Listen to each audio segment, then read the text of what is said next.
Hey, I'm John here at Underhill Creations and Casting Solutions, and today we're going to talk GluBoost. So I see a lot of times online or out in public, people will come up and ask me, hey, I want to try this. GluBoost looks great. I want to try it. I hear everybody talking about it, but I'm not sure which bottle to buy.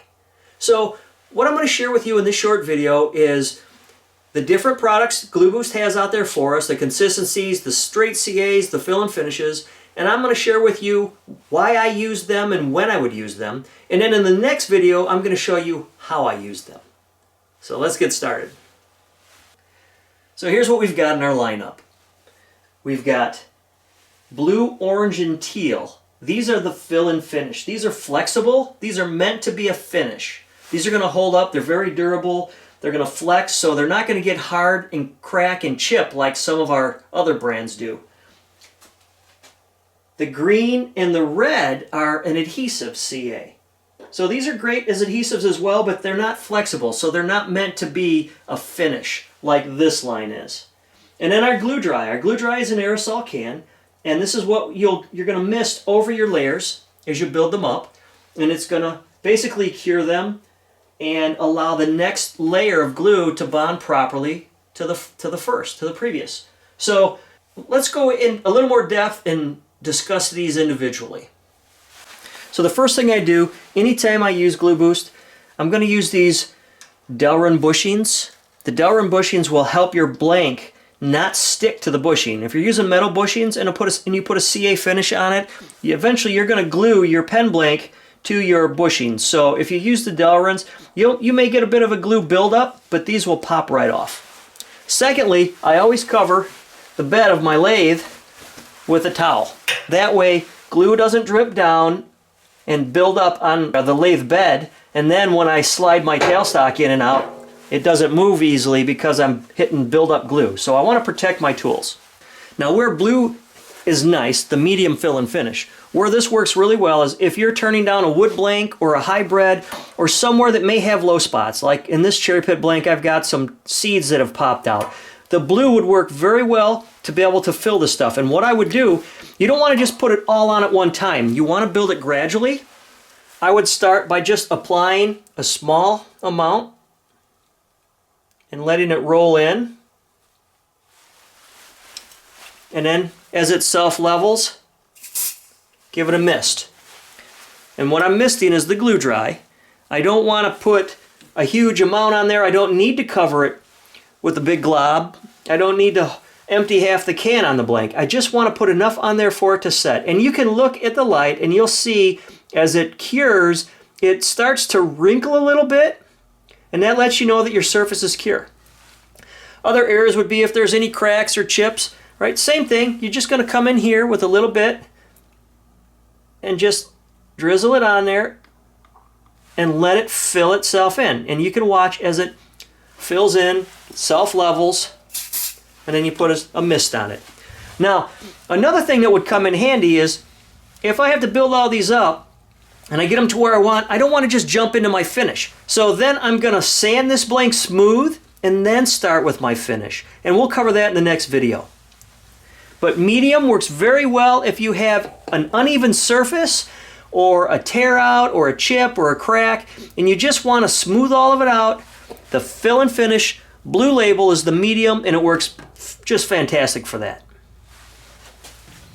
All right, next, let's talk about the teal.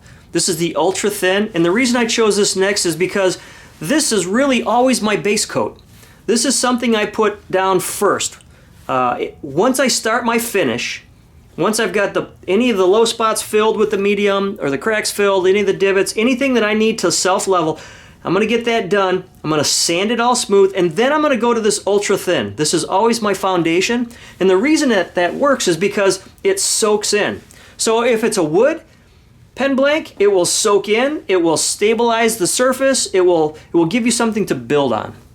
But I also use it on my acrylics, and in this case, I've sanded this blank down, but you can still see I left some sanding marks on here from the sandpaper, and this works not only as a scratch filler, but it will also start to build up a nice sheen and give us something to build on with the rest of our finish. So let me apply a couple coats of this, and then I'll show you the advantages of using it over acrylic. right, so I have the lathe now set between, I think it's about 400, and I've got a paper towel that I've rolled up, and then I've flattened it out. You can use the blue. I use the white because it's what I have. This is, I think, Bounty. And yeah, it might smoke a little bit, but I don't leave it on the blank long enough to stick it there. If you hold this on the blank that long, you're going to have problems. So what I'm going to do is I'm going to start with the ultra thin, and I'm going to use a whip tip to help me control it, and I'm just going to go across the blank. And you can instantly see how it shines it up.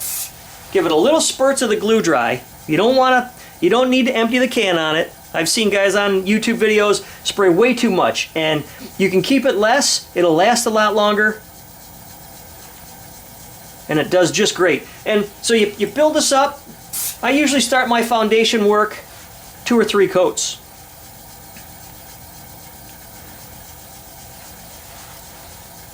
Now that's 3 coats. We'll stop the lathe, get a closer look at it. Now because this is acrylic, we can just build up 5 or 6 coats of the ultra thin and be just fine as a finish. We don't need to then go to the orange or the blue and build up all the stuff that we have to later sand off. All we want to do is apply enough that we can, if we need to micro mesh it or knock down any high points, and then buff it, right? So you can see already it's filled in the sanding scratches, it's self-leveling, and it's going to give us a great shine. The nice thing about GluBoost is the finish is harder than the urethane resin. All right, so now let's talk about the orange label, right? So the orange label is basically the thin fill and finish. It's flexible, but it's consistency of what we're used to for a thin CA. It's going to go on very easily. Now, I have the option.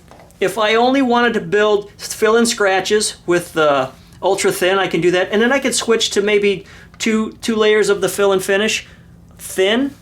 It really comes down to what you want to do, how well you can sand or apply this finish. If you find yourself sanding through this or cutting through this in your finishing process, then maybe you want to add a couple thicker layers of the thin instead of the ultra thin. Now if this were a wood blank, I would definitely use fill and finish thin over the top. And it applies the same way.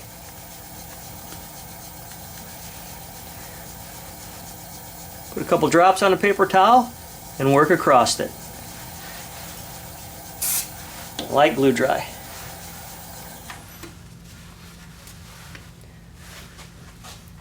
And before you do any sanding or polishing on this, you want to make sure that you give it ample time to dry, and usually a minute is more than enough. As long as you are applying one layer of the glue dry in between each coat, what happens is the glue dries where it touches the blank, and then as you mist it on top, it dries, so they kind of meet in the middle, right? They're curing at both ends, and it's already dry. So that's how simple GluBoost is to use. It really makes our job easy. It makes us look great. But to sum it up, here's what we have. The blue is the medium. It's great for filling in cracks, crevices, and dings or any low spots, or if you just need something to level out.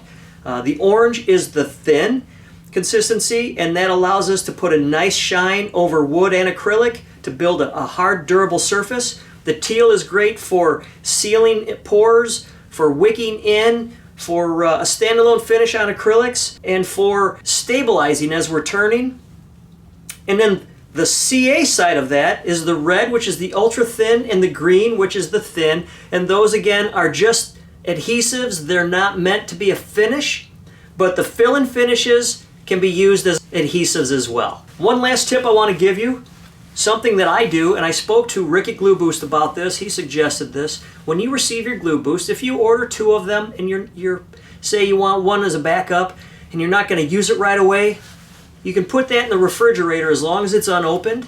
It will help preserve the quality of that product until you're ready to use it. And what I like to do is I write the date that I receive it or ordered it on the side of the bottle. So if I've got more than one in there, I know that I'm picking out the one I should be using. But just make sure that once that bottle's open, you don't put it back in the refrigerator, because then you'll damage the product because of the moisture and the cold air. I hope this makes a lot of sense for you. I hope it answers some of your questions and gives you a little more understanding on GluBoost.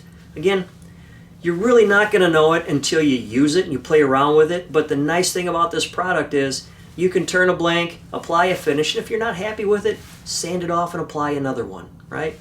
The thin, the ultra thin, and the medium, they cover every aspect that we need in a finish based on whatever materials or problems we're going to run into in a blank. So give it a shot. I know you're going to love it.